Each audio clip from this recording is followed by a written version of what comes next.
Good morning all students. मैं Bhola Singh, bio teacher from GDND SNIC Karwi Chitrakoot. तो आज हम क्लास 11 की बायोलॉजी सब्जेक्ट की first unit diversity of living words के अंतर्गत जो दूसरा चैप्टर है क्लासिफिकेशन ऑफ लिविंग वर्ड, जैव जगत का वर्गीकरण, इसके बारे में हम अध्ययन करेंगे। इसके पहले वाले चैप्टर पर हमने लिविंग वर्ड्स के बारे में जानकारी हासिल कर लिया है। लिविंग वर्ड्स का मतलब जैव जगत या जीव कौन कौन से हैं, उनके लक्षण कौन कौन से हैं, उनके बारे में हमने जानकारी हासिल कर ली। उसके बाद जो अगला चैप्टर है हमारा क्लासिफिकेशन ऑफ लिविंग वर्ड, जैव जगत का वर्गीकरण, उसके बारे में हम आज अध्ययन करेंगे। वर्गीकरण क्या है, वर्गीकरण की कितनी पद्धतियाँ हैं, उसके बाद 5 किंगडम क्लासिफिकेशन क्या है, उनके बारे में हम अध्ययन करेंगे। और इसके साथ साथ हमें वर्गीकरण की आवश्यकता क्यों पड़ी, उसके बारे में हम जानकारी हासिल करेंगे। तो चलते हैं chapter second, classification of living word, जैव जगत का वर्गीकरण। इसमें फर्स्ट जो पॉइंट है, सबसे पहले हमको मालूम होना चाहिए कि क्लासिफिकेशन है क्या। तो क्लासिफिकेशन का मतलब वर्गीकरण। तो वर्गीकरण का मतलब है कि किसी भी, मान लीजिए जैव जगत हमने पढ़ा तो उसका काफ़ी संख्या है जैव जगत की, उसके अंतर्गत काफ़ी संख्या है, तो उनके अध्ययन में हमको क्या होगी, असुविधा होगी। एक साथ हम उनका अध्ययन नहीं कर पाएंगे अलग अलग लक्षणों के आधार पर। तो उसके लिए हमको क्या करना पड़ेगा कि कुछ विशेष लक्षणों के आधार पर उनको अलग अलग ग्रुपों में बांट दें। तो अलग अलग ग्रुपों में, वर्गों में बांटना ही क्या है, वर्गीकरण है। वर्गीकरण है। सेकेंड पॉइंट आता है इसमें कि इसकी आवश्यकता क्यों पड़ी, नीड ऑफ क्लासिफिकेशन, इसकी आवश्यकता क्यों पड़ी क्लासिफिकेशन की। तो फर्स्ट जो क्लासिफिकेशन की आवश्यकता के लिए आवश्यकता जो हुई, उसमें ये है कि एडॉप्टेशन, फॉर एडॉप्टेशन,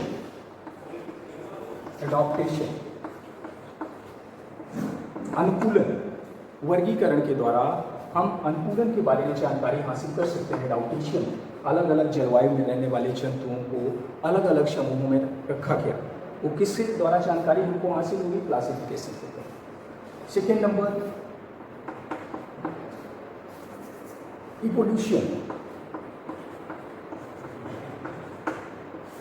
इवोल्यूशन।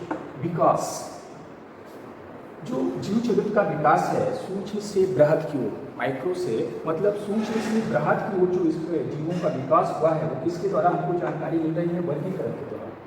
क्योंकि सूक्ष्म जीवों को पहले अलग रखा गया, उसके बाद जैसे जैसे उनमें लक्षणों के आधार पर उनको दूसरे ग्रुपों में रखा गया। तो ये किसके द्वारा हमें प्राप्त हुआ, क्लासिफिकेशन के द्वारा। थर्ड नंबर, क्यों आवश्यकता पड़ी। थर्ड नंबर इसमें जो है स्टडी फॉर न्यू जनरेशन,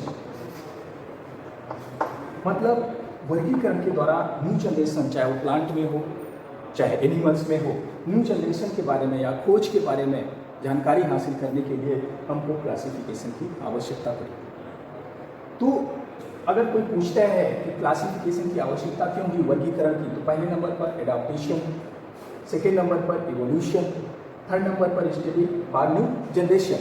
इसके साथ साथ इसकी जो आवश्यकता पड़ी, फाइलोजेनी।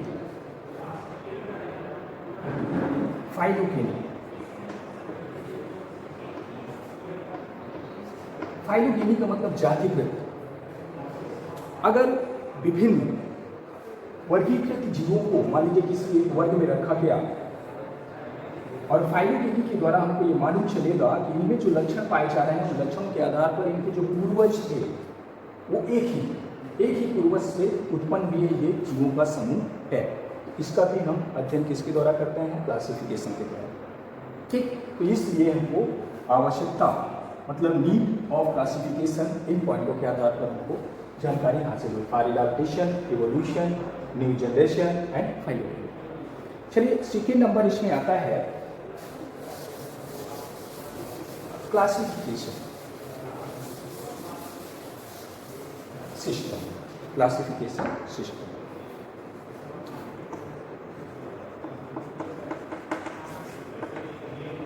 Classification system. तो फर्स्ट क्लासिफिकेशन सिस्टम जो है, वर्गीकरण की पद्धतियाँ जो हैं, उसमें सबसे पहले आए थे अरस्तु। अरस्तु ने क्या किया था, जितना भी लिविंग वर्ड्स है उनको दो ग्रुपों में जनरली डिवाइड कर दिया गया था, एक प्लांट और animal, plant and animal divide कर दिया गया। ठीक, उसके बाद सेकेंड नंबर पर आए लीनियस, कैरोलस, लीनियस। इन्होंने क्या किया, two kingdom classification, two kingdom classification इसको प्रोवाइड किया। टू किंगडम क्लासिफिकेशन का मतलब क्या है, दो जगतों में इसको बांटा था। दो जगत कौन कौन से थे, प्लांट एंड एनिमल, दो किंगडम में इसको डिवाइड किया गया था। उसके बाद थर्ड नंबर पर आए five kingdom classification, five kingdom classification, पांच जगत वर्गीकरण। ये सबसे जो मॉडर्न क्लासिफिकेशन है, ठीक है, जो इस समय चल रहा है। तो फाइव किंगडम क्लासिफिकेशन में इसको दिया था R.H. व्हिटेकर ने,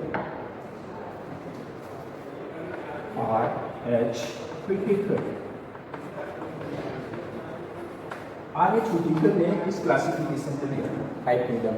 इनकी अकॉर्डिंग जितना भी लिविंग वर्ड्स है उनको फाइव ग्रुपों में या फाइव किंगडम में डिवाइड किया। वो फाइव किंगडम कौन कौन से हैं,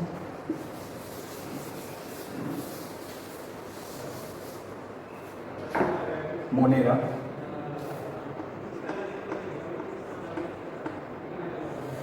प्रोटिस्टा,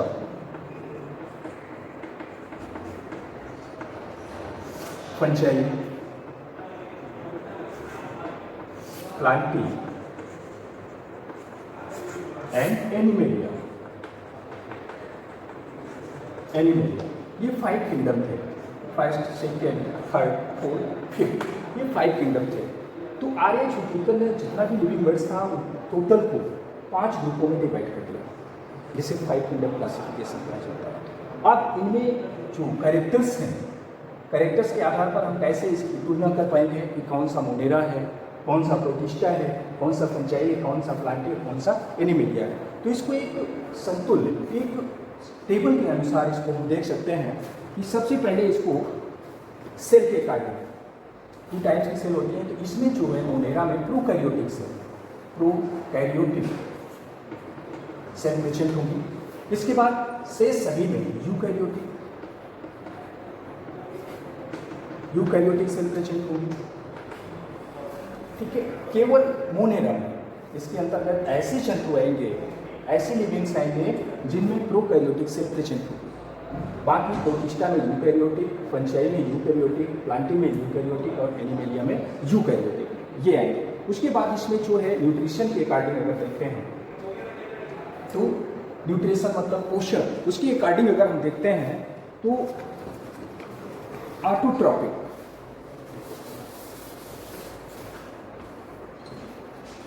ये ऑटोट्रॉपिक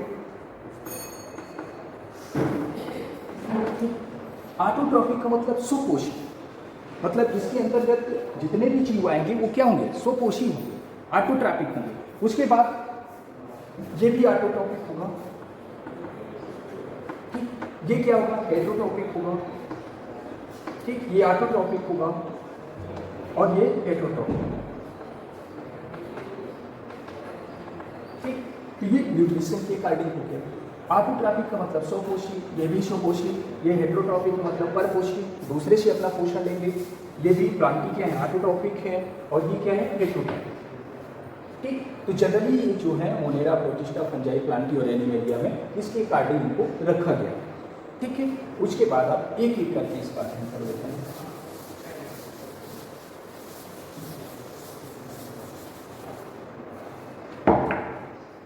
सबसे पहले इसमें फाइव किंगडम में क्या है, Monera.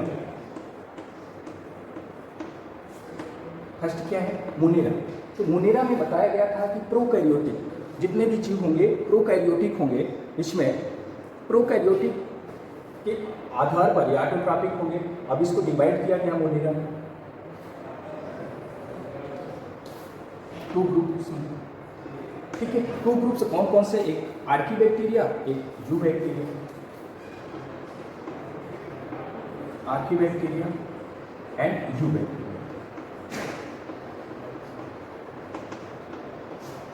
Archie bacteria and you bacteria two groups में मोनेरा को डिवाइड कर दिया गया। इसमें जो है, जो आर्की बैक्टीरिया है, ये हाई टेम्परेचर शांति, मतलब उच्च ताप पर भी और लवणीय जल में पाए जाने वाले जितने भी होंगे वो आर्की बैक्टीरिया में चले जाएंगे। उसके बाद जो इसमें होंगे यू बैक्टीरिया में, वो ट्रू बैक्टीरिया, इनको ट्रू बैक्टीरिया भी कहा जाएगा, ये यू बैक्टीरिया में चले जाते हैं। उसके बाद इसमें जो है, इसमें मेथिनोजन,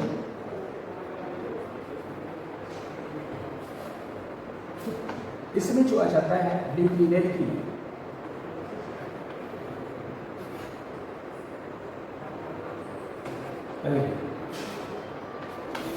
तो इसमें जो हाई टेम्परेचर पर पाए जा रहे हैं और शांति पर पाए जा रहे हैं, और मेथिनोजन, तो मेथिनोजन को जनरली आप जानते होंगे, जो जानवरों के गम से जो मेथिन गैस निकलती है, उसमें ये बैक्टीरिया मेथिन गैस निकालने का काम करते हैं, इसलिए इनको मेथिनोजन बोलते हैं।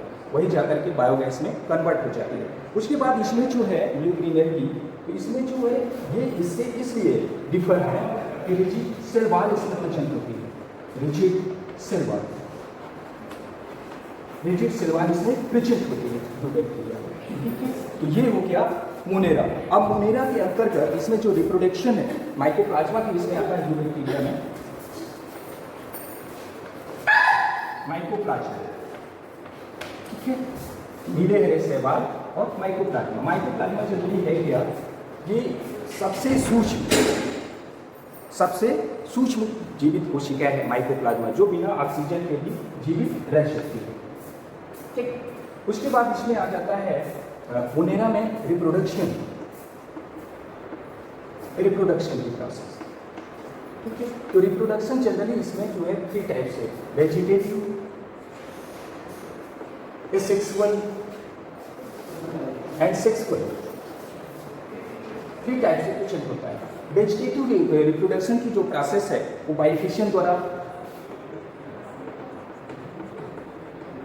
सेक्सुअल की है स्पोर्स द्वारा, एंड सेक्सुअल रिप्रोडक्शन है वो ट्रांसफर ऑफ डीएनए, इसके अकॉर्डिंग प्रचित होती है, ठीक है। वेजिटेटिव रिप्रोडक्शन भी होता है, सेक्सुअल रिप्रोडक्शन। तो ये हो गया मोनेरा। सेकेंड नंबर पर आता है प्रोटिस्टा।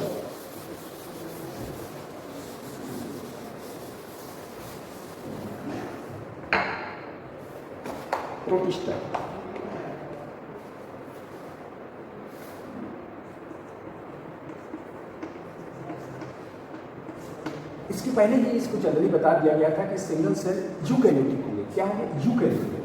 सिंगल। तो प्रोटिस्टा जो है जनरली इसको डिवाइड किया गया 5 ग्रुप्स में। प्रोटिस्टा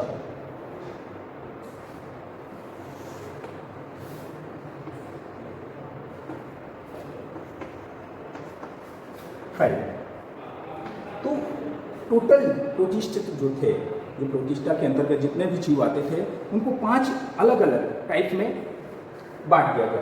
क्राइसोफाइट्स,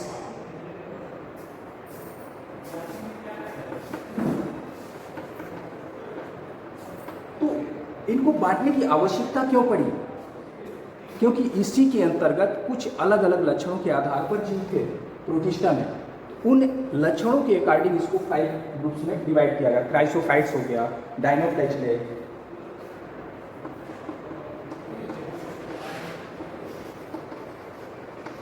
यूग्लिनोइड,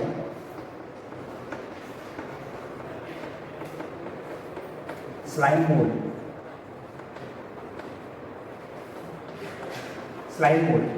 एंड लास्ट में जो है, लास्ट में स्लाइम मोल्ड के बाद प्रोटोजोन्स,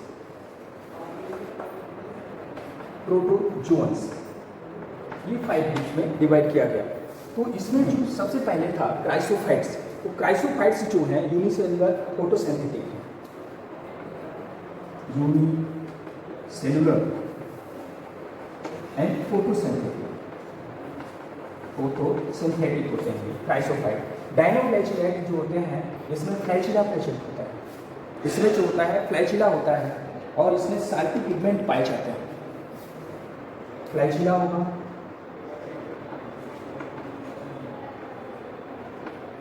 पिगमेंट पाए जाते हैं।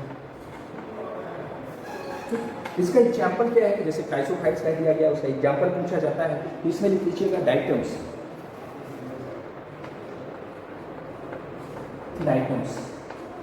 ठीक है, तो डायनोफ्लैजिलेट के अंतर्गत जो पाए जाएंगे उनमें फ्लैजिला प्रेजेंट होगा और पिगमेंट का मतलब जैसे रेड पिगमेंट हो गया, ब्लू पिगमेंट हो गया, ग्रीन पिगमेंट हो गया, उसके अकॉर्डिंग इसमें जो प्रेजेंट होगा, जैसे साइनोफाइसी आ गया, थियोफाइसी हो गया, रोडोफाइसी हो गया, तो उसके अकॉर्डिंग ही होता है। इसमें का जो उदाहरण है गोनाइलैक्स,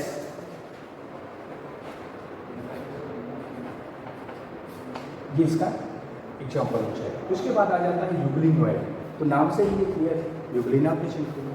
ठीक है, इसमें जो यूग्लिनॉइड है उसमें यूनिसेलुलर फ्लैजिलेटेड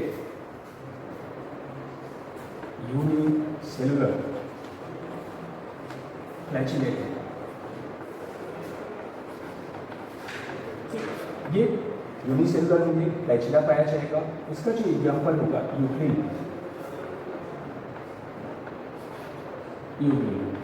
ठीक, उसके बाद आ जाता है स्लाइम मोल्ड, श्लेष्म कवक इसको कहा जाता है। ये दो लक्षण इसमें पाए जाते हैं। इसमें स्लाइम मोल्ड में दो लक्षण ये पाए जाएंगे, फंजाई और एनिमल। फंजाई प्लस एनिमल, दोनों के लक्षण पाए जाते हैं स्लाइम मोल्ड में। इसको श्लेष्म कवक कहा जाता है। ठीक है, इसमें जो स्लाइम मोल्ड जो है ये सैप्रोफाइटिक होंगे, सैप्रोफाइटिक।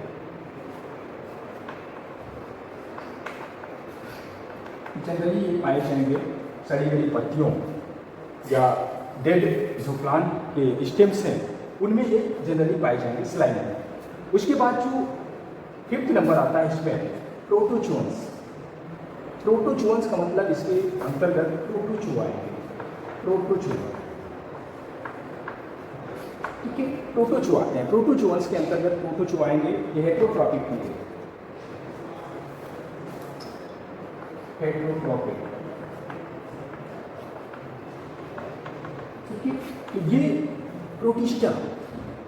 प्रोटिस्टा को डिवाइड किया गया chrysophytes, dinoflagellate, euglenoid, slime mould and protozoans. ठीक, इसमें जो है क्राइसोफाइट्स जो है यूनिसेलुलर होंगे, फोटोसिंथेटिक होंगे। इसका एग्जाम्पल आइटम्स है डायनोफ्लैजिलेट, ये फ्लैजिलेटेड होंगे, पिगमेंट पाया जाएगा, गोनाइलैक्स इसका एग्जाम्पल है। यूग्लिनॉइड जो है यूनिसेलुलर होंगे, फ्लैजिला प्रेजेंट होगा, इसका एग्जाम्पल यूग्लिना। स्लाइम मोल्ड जो है फंजाई और एनिमल्स दोनों के रखेंगे, सैप्रोफाइटिक होगा। ठीक है, और उसके बाद प्रोटोजोन्स जो है, प्रोटोजोआ आएंगे, ये हेटेरोट्रॉपिक होंगे। इसमें जैसे मान लीजिए अमीबा है, प्रोटोजोआ के अंतर्गत पैरामीशियम है, ये सब आ जाते हैं। ठीक है, और जो स्लाइम मोल्ड है इसका एग्जाम्पल, स्लाइम मोल्ड को जनरली कहा ही जाता है श्लेष्म कवक। किसी भी कवक का नाम ले लिया जाए मान लीजिए, तो श्लेष्म कवक का मतलब जैसे राइजोफस है। ठीक, ये स्लाइम मोल्ड में आ गया, ये इतना समझ में आ गया होगा। उसके बाद जो इसमें है प्रोटोजोआ लास्ट वाला, इसको डिवाइड किया गया फिर से, प्रोटोजोन्स को फिर से डिवाइड किया गया।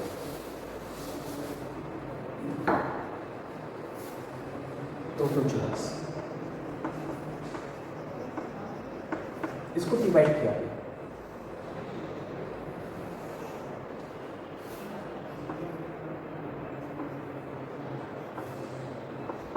अमीबॉइडल,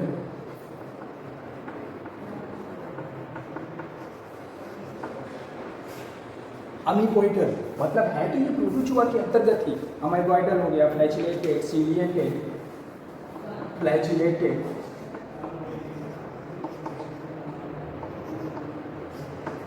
तो इसमें फ्लैजिला प्रेजेंट होगा, ठीक, फ्लैजिलेटेड हो गया। अमीबॉइडल तो जनरली क्या है, अमीबा के अकॉर्डिंग जैसे इसमें सीडोपोडिया प्रेजेंट होगा, इसकी निश्चित आकृति नहीं होती, तो अमीबॉइडल हो गया। फ्लैजिलेटेड हो गया, सीलिएटेड और स्पोरोजोअस। स्पोरोजोअस इसमें फ्लैजिला होगा, इसमें सीलिया होगा, इसमें स्पोर्स पाए जाएंगे। ये अमीबा की आकृति का है। तो अमीबा की आकृति जनरली आप देखे होंगे अनिश्चित आकृति होती है, इसकी कोई निश्चित आकृति नहीं होती। ठीक है, अमीबा हो गया इसका एग्जाम्पल, ट्रिपैनोसोमा हो गया। ठीक, और सीलिया, सीलिया आप जनरली जानते हैं किसी एक जंतु को देखे होंगे, पैरामीशियम, जो एक तलह की मतलब ऐसी संरचना में चप्पल की तली के समान पाया जाता है, उसमें सीलिया पाए जाएंगे, पैरामीशियम। स्पोरोजोन्स, स्पोरोजोन्स का मतलब स्पोर्स, मतलब स्पोर्स जो आएंगे जैसे प्लाज्मोडियम, प्लाज्मोडियम। ठीक है, ये तो इनको जो है प्रोटोजोअन्स में, प्रोटोजोअन्स जो है इनको 4 ग्रुपों में डिवाइड किया गया, अमीबॉइडल, फ्लैजिलेटेड, सीलिएटेड एंड स्पोरोजोन्स, जिसमें से अमीबॉइडल में अमीबा आएगा, फ्लैजिलेटेड में ट्रिपैनोसोमा आएगा, सीलिएटेड में पैरामीशियम आएगा और स्पोरोजोन्स में प्लाज्मोडियम आएगा। ठीक, ये इसके एग्जाम्पल होगा। उसके बाद इसमें आ जाता है 3rd number panchayat. 3rd kingdom क्या है, पंचायत।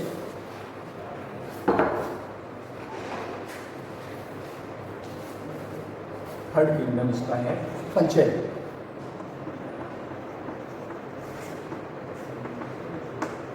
तो पंचायत जनरली क्या है कि इसमें जो कवक, इसको जनरली नाम दिया जाता है पंचायत को, ये क्या है, डिसीज एजेंट है, मतलब डिसीज फैलाते हैं, चाहे वो प्लांट में हो चाहे एनिमल में।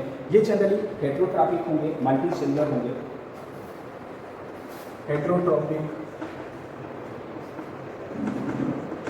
एंड मल्टी सेलुलर पाए जाएंगे। और ये डिसीजेज एजेंट होते हैं, मतलब डिसीज फैलाते हैं, डिसीज फैलाएंगे जंतुओं में और पौधों में। और इनमें जो है ये जनरली जो न्यूट्रिशन है, न्यूट्रिशन, ठीक है, तो ये सैप्रोफिटिक,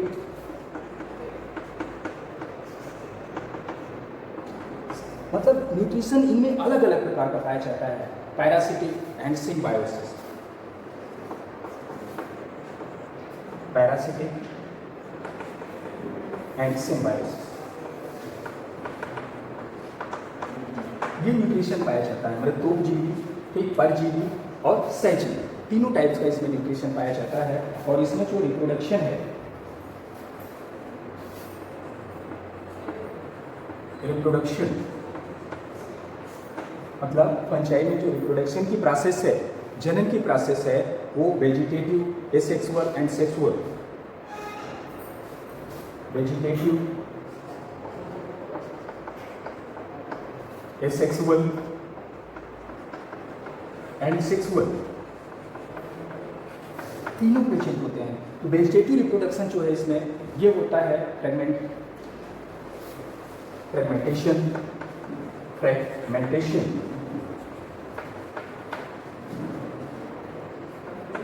एसेक्सुअल जो रिप्रोडक्शन है वो होगा स्पोर्स के द्वारा, और सेक्सुअल जो रिप्रोडक्शन है तो जनरली सेक्सुअल रिप्रोडक्शन जो फंचाई में होता है वो एस्कोस्पोर्स द्वारा या ओस्पोर्स द्वारा, स्पोर्स। ठीक, ये रिप्रोडक्शन हो गया फंचाई का। उसके बाद चौथा जो किंगडम है प्लांटी, चौथा किंगडम है प्लांटी। लेकिन पंचायत को अभी क्लासिफिकेशन इसका, पंचायत को क्लासिफाइड भी किया गया था, मान लीजिए इसको भी देख लीजिए। पंचायत इसको क्लासिफाइड किया गया 4 ग्रुपों।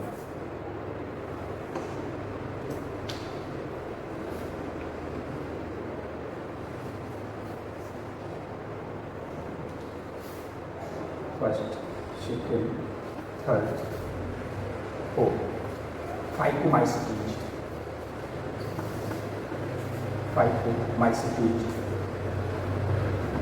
एस्कोमाइसीटीज,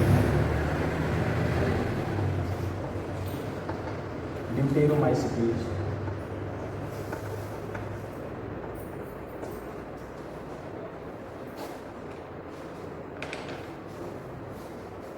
माइसीटीज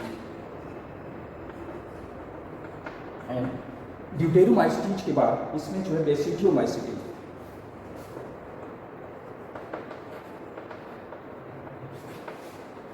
तो 4 ग्रुपों में इसको डिवाइड किया गया फंजाई को, फाइकोमाइसीटीज, एस्कोमाइसीटीज, बेसिडियोमाइसीटीज एंड ड्यूटेरोमाइसीटीज।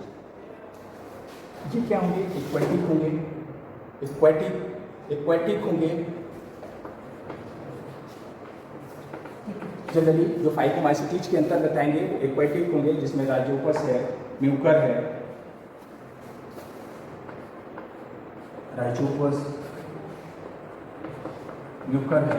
इसमें पेनिसिलिन हो जाएगा, पेनिसिलियम,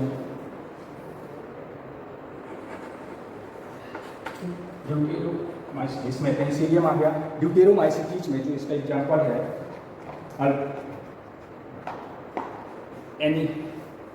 एगेरिकस, ड्यूटेरो में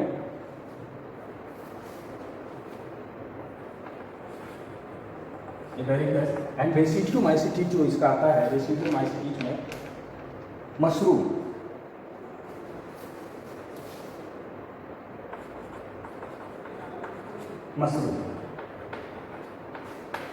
ये पाए जाएंगे। उसके बाद फंजाई के बाद इसमें आता है, फंजाई के बाद प्लांटिंग एंड एनिमेलिया,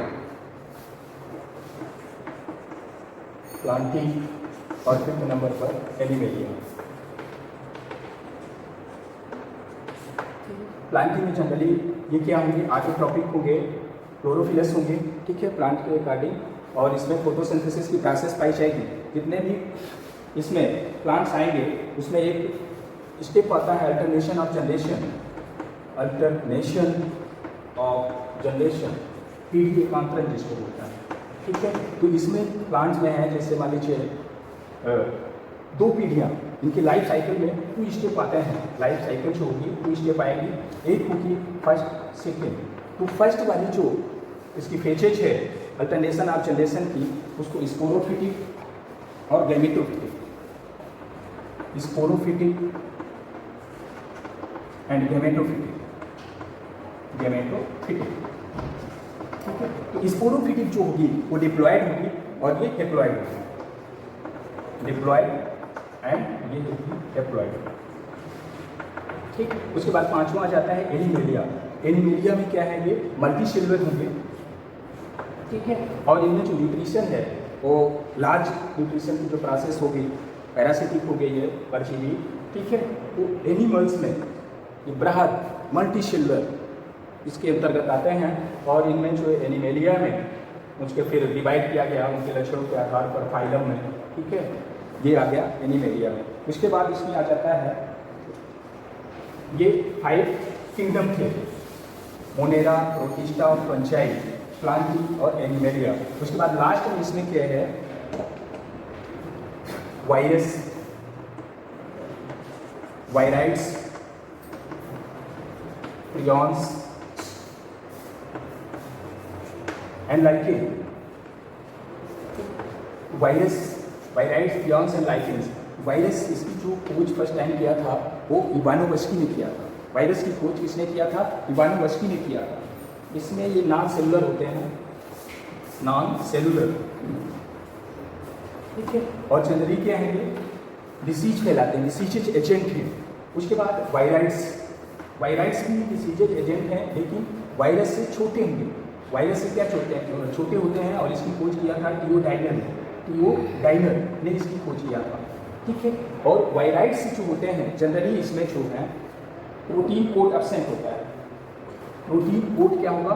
एब्सेंट होगा, ठीक। उसके बाद प्रियॉन्स आ जाता है। तो प्रियॉन्स क्या है? जनरली ये प्रोटीन के अणु हैं, प्रियांश क्या है, ये प्रोटीन के अणु होते हैं और इनकी खोज किया था हेड क्लास के लिए, हेड क्लास के ने इसकी खोज किया था और ये प्रोटीन के अणु होते हैं। उसके बाद लाइकेन क्या है, सिम्बायोसिस मतलब सहजीवी होता है। ये लाइकेन क्या है, सहजीवी है। इसमें फंजाई एंड एल्गी दो के लक्षण पाए जाते हैं, फंजाई एंड एल्गी। ये दोनों सहजीवन के रूप में पाए जाएंगे, सहजीवन के रूप में इनका पाया जाना। तो एल्गल जो बॉडी है, एल्गल बॉडी जिसको कहेंगे एल्गी, तो इसमें क्या होगी, फोटोसिंथेसिस की प्रोसेस होगी, ये अपना पोषण स्वयं बनाएगा, किसके लिए, कवक के लिए। तो इस बॉडी को कहा जाएगा एल्गल बॉडी को फाइकोबियान, फाइकोबियान, ठीक है, क्योंकि इसमें फोटोसिंथेसिस। और इसको फंजाई जो है, जनरली फंजाई ये क्या होता है, एक उसको शेल्टर की तरह मटेरियल को एकत्रित करेगा, केवल स्थान देगा, इसलिए इसको माइकोबियान बोलेंगे। क्या बोलेंगे, माइकोबियान। इतनी टॉपिक थे इस चैप्टर में। तो हमने इस चैप्टर में क्या क्या पढ़ा, नीड ऑफ क्लासिफिकेशन, ठीक है, फिर 2 किंगडम क्लासिफिकेशन, 5 किंगडम क्लासिफिकेशन, उनके लक्षण, ठीक, और लास्ट में वायरस, वायराइड्स, प्रियॉन्स और लाइकेंस के बारे में अध्ययन किया, ठीक है।